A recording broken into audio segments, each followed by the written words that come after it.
আসসালামু আলাইকুম। আশা করি সবাই ভালো আছেন, আমিও ভালো আছি। আপনাদের সামনে আবারও নিয়ে আসলাম মানিকগঞ্জের ভিডিও। আমরা মানিকগঞ্জ গিয়েছিলাম, তখন নদীতে মাছ ধরতেও গিয়েছিলাম। মানিকগঞ্জে তারা মাছ ধরে অনেক বড় একটি রশি এবং একটি জাল আছে। জালটি নৌকা দিয়ে নিয়ে অনেক দূরে নিয়ে ফেলে আসে।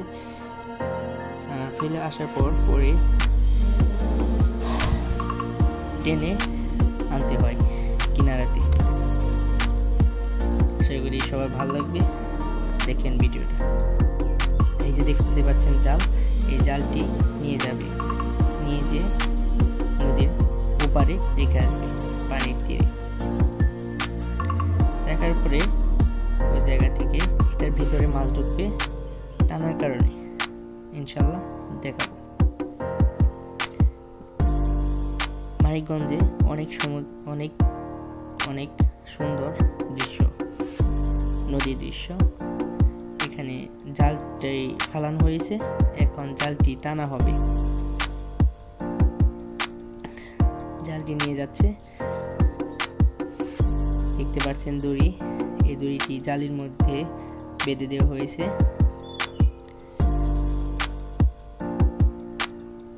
এই যে দেখতে পাচ্ছেন জালিটি ওপারে পানিতে রেখে দিয়ে আসা হলো। এখন ওপার থেকে এসে তারা সবাই মিলে জালের দড়ি ধরে টানবে। এই টানার কারণে জালের ভিতরে মাছ যায়।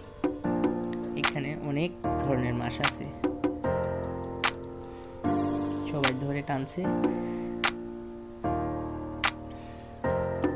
এভাবে টেনে জালিটা ডাঙায় উঠানো হবে। এই যে জালি এসে পড়েছে ডাঙায়, আর কিছুক্ষণ পরে একেবারে ডাঙায় তোলা হবে, তখন মাছ দেখতে পারবে।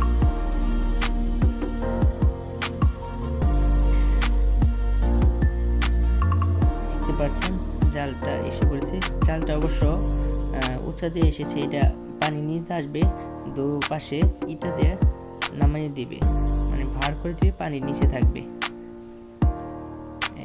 এসে পড়েছে জাল, এই জাল এসে পড়ছে। আর একটু ডাঙায় এসে তখন জাল থেকে মাছ ছাড়িয়ে নেবে সবাই। দেখতে পাচ্ছেন আপনারা কি করে জালটা টেনে ডাঙায় আনা হলো। আজকে এই পর্যন্তই, আবার কোনোদিন অন্য ধরনের ভিডিও নিয়ে আসবো আপনাদের সামনে। আসসালামু আলাইকুম।